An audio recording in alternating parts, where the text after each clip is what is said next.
What's up, y'all? It's Lori the Bike Chick from Simpsons Fitness and Adventure Sports in Tyler, Texas. Guess what? This is a surprise. It's new bike day for one of our good friends. He's been like van lifing it for like 60 days since his birthday, and his wife wanted to surprise him. So this color does not do it justice when his kids were picking out the color for him. When it changes color. Grand Spike. Already has a top fuel, and that's the one that he rides the most. It's aluminum. It's not like, you know, carbon or anything, but this is carbon fiber, and this is the Gen 4 9.9. They actually made it smaller. If you notice from the other ones, everything looks really small, and so they lightened it up by 220 grams. And this bike is a good climbing bike and descending bike. It's not necessarily a trail bike, but definitely light enough to whip around and do trail, you know, jumpy, bumpy things. All right, we're gonna weigh this bike. It's not a race bike, but I'm gonna guess. What are you gonna guess? 28, 29. You know, or something? 29. This is a 9.9. Yeah, I mean, it probably is 26 or 27, but it's got these pedals on here, which are not. You need to take it off. You're right, Cole. 29. I was right, 29. Cole was wrong. But a lot of people have been riding these things and have been pulling fast times, because sometimes you can descend just as fast as you can climb. And if you're good at handling, like your handling skills are really good, then this bike will be really fast, and you can, doesn't matter if you're a really good climber. The pros race it at Mont St. Anne. Really? And if you'll cut some off the bars, because it's got like 820 mil bars. And Kim Top said that she went out on her top fuel, and she's got a super caliber, and she actually was faster and queened it on her top fuel versus her super caliber. I'm not sure if she had a Gen 1 or Gen 2, but that would be something to ask her.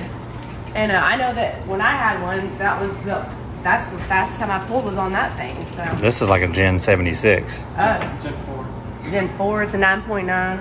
Just kidding. 9.9. But like I said, we've already had people race this bike and pull faster times on this than the super caliber, so it just kind of depends on maybe the course. And even Cole, which he's the one filming, he mentioned that there's incredibly fast times pulled on this bike. As far as the suspension, it is going to be 130, 120, and you can change it where you can do 140, 130 if you want to. And you can also put a 27.5-inch wheel on the rear, which right now it's 29, but you can make it into a mullet, which will make it a little bit more playful if you want. So it's a good way to kind of have like two bikes in one. You can also adjust. There's 4 different positions down here that you can adjust, where you can basically flip it one way and it'll raise the bottom bracket and it'll make the bike handle more quickly, or you can lower the bottom bracket. And I believe that's made for if you're wanting to have more bigger hits, correct? Pretty sure. So like if someone's like only jumping, you can actually flip the chip a certain way where it can take bigger hits, or you can adjust it where you want to like ride, you know, cross country and be fast. As far as carbon bars, which is a really nice lightweight carbon bar, and then these brakes are nice too. Electronic shifting. And does this have a power meter in it? No. It sure does look like it, but it's not, huh? It's bash guards. Wow. Yeah, that's neat. It looks like it's a power meter, but it's not. That would be on the super caliber series. Have electronic shifting, so it has no derailleur hanger. So this, the actual derailleur, is lined up with the center of the axle, the strongest point of the wheel, and it prevents it from getting bent or not shifting well. So it always is in a straight position, not like or like 90% of the people come in, or you know, it's not shifting after I did all this stuff. It's because the derailleur hanger down here is bent. Because the Eagle transmission derailleur mounts directly to UDH compatible frames, its full mount design works around the one constant on every mountain bike: the center of the rear axle. This removes all variance across different bike designs.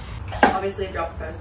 Overall, it's like a cross-country bike had a baby with a trail bike, and it climbs good and it descends good. So it's a good choice for our area if you're not worried about being a racer and all that. So anyways, check it out. And it has a little bitty, oh, they have, this is new, by the way. They have a new bag in here. I do want to show you because I did not pull it out because I was afraid I was not going to be able to get it back in. Whoa, there's 2 of them this time. Whoa. Wow. Okay, they changed that up. That's interesting. You put your snacky cakes in there. It's 29-inch wheel, and if you guys don't know, like, if you're like, oh my gosh, like, I've been riding like some hardtail all my life, and I don't know the difference between a 29 and a 26 or 27. A 29 rolls over stuff a lot easier. Like, there's more tire patch on the ground, and so there's less kick up on the bike, and it's tubeless. Like, everything over $1,000 is tubeless. So if this is your tire, whoa. This is your tire, and this is the tube. Tube's gone, so you can reduce that air pressure where you're adding suspension to the bike. If you get a thorn, you keep rolling. Everything's like that, probably over $1,000, and if it's not, at least it can convert that way one day. And almost everything's 29, like, just hands down, but this is cool that it allows you to do the 27.5 on the rear. A lot of people are doing that. That comes on the Slashes, so the Slash is more like a jump bike. And they say it just kind of flows over, so it'll attack on the front and then just kind of like lead over on the back, which is pretty cool. All right, like and subscribe. All right, so I asked him because he races, and you know, what would you change on this bike to make it lighter? Because granted, like when I'm thinking, when you weigh it, you're like, oh, that kind of, you know, it's a little different, but on the descents, it's really fast. And Cole said, the main ways you can lose a lot of weight off bikes is wheels and the fork. Like if you put a step cast box 34 on here, it would lighten it up quite a bit, along with the wheels. Wheels are where you can make a lot of weight up. And those tires are actually not very bad tires. Those are pretty good. They're not like rotational weight. Super. Yeah. They're not like super huge. You know what I mean? They're only like, yeah, they're like 2.40s, where some stuff is coming with bigger than that. So that's not a big deal. But the wheels are like the most bang for the buck you can get on weight. You put a lighter dropper on it, but you know, on a cable. Yeah. The dropper is a little lighter, but it's not. So you think you could probably get maybe 3 pounds off of it if you did something cross country ish? Maybe probably get a pound out of the wheels. Probably half a pound out of the fork. Crankset too would be a big one. Yeah. If you got a carbon crankset, yeah, it would lighten it up a lot. But like from what I've noticed about riding big bikes, man, you can handle a big bike downhill so crazy if the actual trail is gnarly, and like kick butt on someone who's not very technical on that bike. How was your trip? Good. How are you? Good. Another bike for me? You did so good while you were going. No, really, what do you think about the red? Do you like red over black, or do you like black over red? For vehicles, over black. Do you? Yeah. Well, what if you had to pick something else besides that red? Would it be better? I don't know, what do you... What if it changed colors? What if it did change colors? It changed colors? What if this is not the bike that we're trying to show? Oh, okay. What if we're just like... What if it's like 10 times better? Because I just brought an extra mountain bike back, and I just said to Lisa, we pulled it, I said, it's a good thing that I wasn't the one bringing your bike back. It still wouldn't happen. So, your boys were, and Lisa were thinking about you. So they looked at this cool bike online, and holy crap. Isn't that cool? We were gonna play a trick on you and do the red bike instead. And then I was like, but I have a red bike.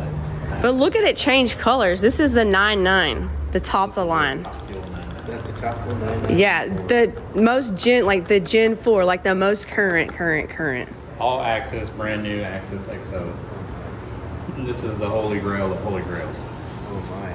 And it changes The like only thing that's horrible way on this colors. bike is these pedals. Well, yeah, they don't come with the pedals. And so it doesn't come with pedals, but we had to test ride it. So Yeah. Show them in the sun, because it like Would you like it to looks see what it looks like it to looks hold way your- different. It looks way different. So I'm holding it like this. You see it, right? Oh my god. So, These handlebars are so different. Yeah, you can cut them too, though. and we can cut those down so it's not so wide on you. I was going to say they're a little bit wide. But Because you know those Greenbriers. Oh yeah. the buttons will work, by the way. There's no controls on here. What did you think about your bike? It rolls by itself.